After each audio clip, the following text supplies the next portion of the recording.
এবং তাদেরকে অন্যরকম ট্রিটমেন্ট করা হচ্ছিল, কি ঘটনাটা ঘটেছে? না আসলে ওখানে যে ওয়েস্ট বেঙ্গল পুলিশ যাকে দিয়েছে সেই পুলিশ ওখানে বাইরে যখন বসে খাচ্ছিল সেই ঠিক সময়তেই কিছু আনওয়ান্টেড লোক যাদের কাছে অথেন্টিক ডকুমেন্ট ছিল না তারা গিয়ে ভোট দিতে ঢুকেছে। তা আমার পার্টির ছেলেরা, যখন আমি খবর পেয়েছি, আমার পার্টির ছেলেরা তখন হাতে নাতে ধরেছে ওই ফলস ভোট দিতে। তখন সেন্ট্রাল ফোর্স তাকে বলছে যে ঠিক আছে বের করে দিচ্ছি তো সমস্যার সমাধান নেই না। সেখানে ভোট চলছিল, একদিকে লোককে খাওয়াচ্ছে, খেতে ওরা ব্যস্ত, সে মাঝখানে ওরা ওই সুযোগটা পেয়ে ফলস ভোট মারতে শুরু করেছে।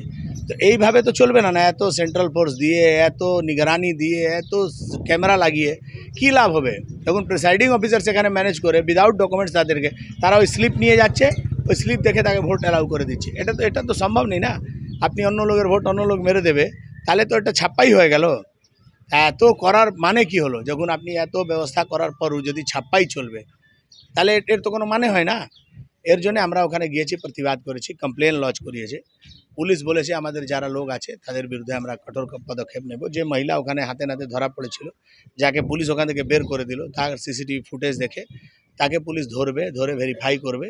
এই কাজটা হচ্ছে অনেক জায়গাতে। ধরুন এখন বেজে গেছে 3, এখন আর যাদের পায়ের তলা থেকে মাটি সরে গেছে তারা এবার ঘুরতে শুরু করেছে, কোথায় সুযোগ পাবো, 5টা ফলস ভোট মেরে নেবো, 10টা ফলস ভোট মেরে নেবো। এই ব্যবস্থার মধ্যে লেগে আছে টিএমসি। মানুষ তো ভোট দিচ্ছে না। যেভাবে মানুষ ভোট দিচ্ছে, আমি অনেক এলাকায় গেলাম, সেখানকার মানুষ বলছে যে প্রথমবার এরকম হয়েছে যে আমরা বাড়ি থেকে বেরিয়ে এসে একদম স্বতঃস্ফূর্তভাবে ভোট করছি। এর আগে এরকম হয়নি, 2011তেও হয়নি। 114টা হয়েছিল। এখন আমরা আরও কয়েকটা বুথে গেছি যেখানে আমরা দেখছি যে প্রিসাইডিং অফিসারকে ম্যানেজ করার চেষ্টা হচ্ছে, কিছু ম্যানেজ করেছে। আমরা যেখানে পাচ্ছি সেখানে আমরা কমপ্লেন করছি, সেক্টর অফিসারকে বলছি এই পুরো বিষয়গুলো দেখতে, যাতে 3টে পর্যন্ত আমার এই মুহূর্তে শুনেছি ইলেকশন কমিশন বলছে 80% পোল হয়েছে। যদি ঠিকঠাক পোল হয়, জেনুইন পোল হয়, 90% পোল হতে পারে উত্তর হাওড়া। 90% থেকে দেখুন এখন লাইন আছে লম্বা, এই লোকগুলো ভোট দিলেই পার্সেন্টেজটা বাড়বে। তো ওখানে 93 হয়েছিল উত্তর বাঙালি, এখানে 95 হতে পারে। কিন্তু ফলস ভোট দিয়ে 95 করতে দেবো না।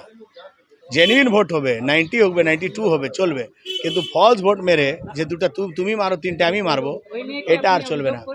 আমরা লাগাতার করছি, আমাদের ওয়ার রুম থেকে আমরা বুথ ওয়াইজ বুথ ধরে আমরা কমপ্লেন করছি, অবজারভারকে করছি, সেন্ট্রাল ইলেকশন কমিশনকে করছি, সব জায়গায় করছি। ঠিকঠাক চলছে কাজ, এখন পর্যন্ত স্যাটিসফাই আছি আমরা। এখন মানুষ সুযোগ খুঁজছে যে কিছু একটা ঘটনা ছাড়া সেরকমভাবে কিছু, হ্যাঁ, কিছু ইভিএম খারাপ হয়েছিল সকালে। ইভিএম এখনও একটা 216 নম্বর বুথে ইভিএম খারাপ হয়ে গেছে, কিছু ভোট বাকি আছে, আবার নতুন ইভিএমে হবে। কিছু জায়গায় টিএমসির লোকেরা এখন আর পাচ্ছে না, তাহলে একটু জুড়ো হচ্ছে, গ্যাদারিং করছে, যাতে মানুষকে ভয় দেখানো যায় বা ছাপ্পা মারার একটু সুযোগ পেয়ে। আমার মনে হচ্ছে এটা আর পারবে না। ভোটটা খুব ভালো হয়েছে, আর এই ভালো ভোটের রেজাল্টও ভালো হবে।